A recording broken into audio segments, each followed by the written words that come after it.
Hello বন্ধুরা, তোমরা সবাই কেমন আছো? আশা করি ভালো আছো, সুস্থ আছো। তো আমিও ভালো আছি। মৌসুমি অফিসিয়াল চ্যানেলে তোমাদের সবাইকে স্বাগত জানিয়ে আজকে চলে এলাম ডেলি ব্লগ নিয়ে। তো চলো, এখন ভাত বসিয়েছি আর ভাতটা দেখো ফুটছে। আর এদিকে কড়াতে তেল দিয়েছি, তেলটা ততক্ষণ গরম হোক। আজকে রান্না হবে, দেখো আলু বেগুন কেটে নিয়েছি সরু সরু করে, মাছের ঝোল হবে। আর এখানটা হবে লাউ শাক, আলু, বেগুন, এই যে চিংড়ি মাছ দিয়ে চচ্চড়ি হবে। আর এই যে পাবদা মাছ দেখতে পাচ্ছ, পাবদা মাছ দিয়ে আলু দিয়ে বেগুন দিয়ে হবে, সর্ষে বাটা দিয়ে। এই যে আর চিংড়ি মাছ হবে এই যে লাউ শাক দিয়ে। তো দেখো সব কেটে কুটে রেডি করে নিয়েছি। আর এখন যেহেতু কড়া গরম হয়ে গেছে আর ভাতটাও এদিকে ফুটে গেছে, দেখো পড়ছে ফ্যান। তো চলো আমি এখন একে একে মাছগুলোকে কড়া দিয়ে ভেজে নেব। বন্ধুরা, তেলটা গরম হয়ে গেছে আর এখন একে একে মাছ দিয়ে ভেজে নেবো। দেখো পাবদা মাছগুলো কত বড় বড়, বাবা ভয় লাগছে যা কাটেই না। দুটো দুটো করে ভেজে নিচ্ছি, যেহেতু মাছগুলো বড় বড়, তারপরে দিলে আবার গায়ে লেগে যাবে। বন্ধুরা, 2 পিস করে ভেজে নিয়েছি। দেখো 2 পিস ভেজে তুলে নিয়েছি আর 2 পিস রয়েছে। মানে এত বড় বড় মাছগুলো তো কড়া দিচ্ছি তো ভালোভাবে মানে ভাজা যাচ্ছে না, যেহেতু বড় বড় কাটলে মানে ছোটো ছোটো করলেই ভালো হতো। ভাবছি ছোটো ছোটো করলে আর 2 পিস করলে আরও ছোটো হয়ে যাবে, ওই জন্যে। যাই হোক, এখন কড়াতে তেল আছে, ওই তেলের মধ্যে এখন আমি দিয়ে দেবো কালো জিরে করে।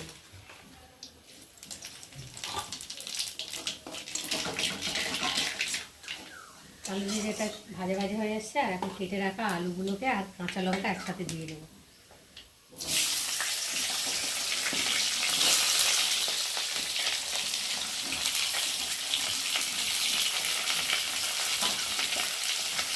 বেগুনগুলোকে এখনই দেবো না, যেহেতু বেগুন দিলে তো তাড়াতাড়ি গলে যাবে। আলুটা না ভেজে নেওয়ার পরে বেগুনটা দেবো।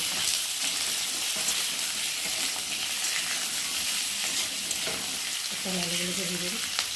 দেখো বন্ধুরা, আলুটা বেশ লাল লাল করে ভেজে নিয়েছি দেখো।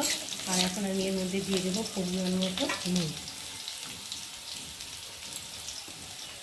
দিয়ে দেবো হলুদ গুঁড়ো, আর দিয়ে দেবো একটা ছোটো দেখে টমেটো।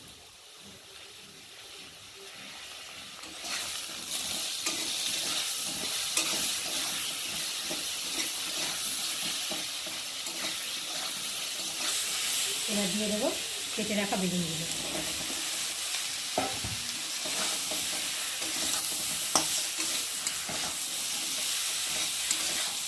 বেগুনগুলো আলুগুলো একটু ভালো করে আর একটু তো দেখো বন্ধুরা, বেশ বেগুনটা দিয়ে আলুর সাথে ভালো করে ভেজে নিয়েছি।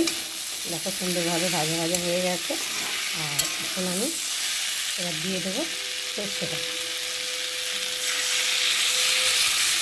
সর্ষেটা দিয়ে একটু ভালো করে নেড়ে দেবো। তো দেখো বন্ধুরা, সর্ষে দিয়ে বেশ ভালোভাবে একটু কষিয়ে নিয়েছি। বেশি সর্ষে দিয়ে বেশি কষালে তো কেটে কেটে ভাগ হয়ে যায়, ওর জন্য বেশি আর কষাবো না। এবার আমি একটু পরিমাণ মতো জল দিয়ে দেবো। যেহেতু আমি তরকারিটা কাঁচা লঙ্কা দিয়ে করছি, গুঁড়ো লঙ্কা তো দিলে ভালো হতো, কালারটা ভালো লাগতো, কিন্তু পেটের দিকে ভীষণ খারাপ, ওর জন্য কাঁচা লঙ্কা দিয়ে তরকারিটাকে তো চলো বন্ধুরা, ভালো করে সেদ্ধ করে নিই। তো দেখো বন্ধুরা, ঝোলটা ফুটে গেছে আর অনেকটাই শুকিয়ে এসেছে। আর এখন দেখবো আমি খুন্তি দিয়ে আলুগুলোকে সেদ্ধ হয়ে গেছে নাকি। এই দেখো আলু একদম গলে গেছে আর বেগুনগুলো তো গলেই গেছে, বেগুনের কথা বলতে হবে না। তো যাই হোক, একটু ঝোলটা শুকিয়ে এসছে। আর এখন এই যে ভেজে রাখা পাবদা মাছগুলো আমি ঝোলের মধ্যে ঢেলে দেবো, দিয়ে একটু খুন্তি দিয়ে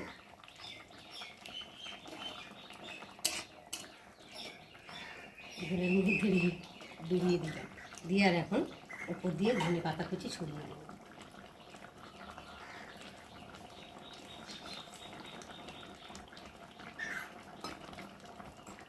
দিয়ে একটু ঢাকা দিই। দেখো বন্ধুরা, আমার পাবদা মাছ তৈরি হয়ে গেছে। আর পাবদা মাছের রেসিপিটা কেমন হয়েছে তোমরা কিন্তু অবশ্যই কমেন্টে জানিও। আর ভালো লাগলে লাইক কমেন্ট শেয়ার করো। আর আমার চ্যানেলে যদি নতুন হয়ে থাকে চ্যানেলটাকে সাবস্ক্রাইব করে দিও। আবার তোমাদের সঙ্গে দেখা হবে পরের ব্লগে, তখন তোমরা তোমাদের খেয়াল রাখো। তোমরা আমার চ্যানেলটাকে সাবস্ক্রাইব করতে থাকো আর আমি এদিকে ভাজতে থাকি।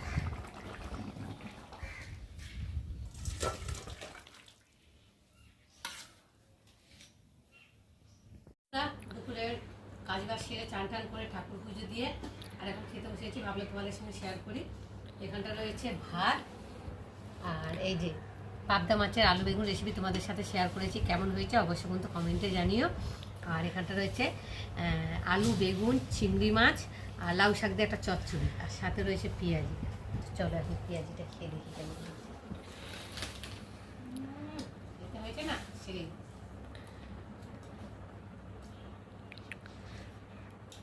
খুব টেস্টি হয়েছে।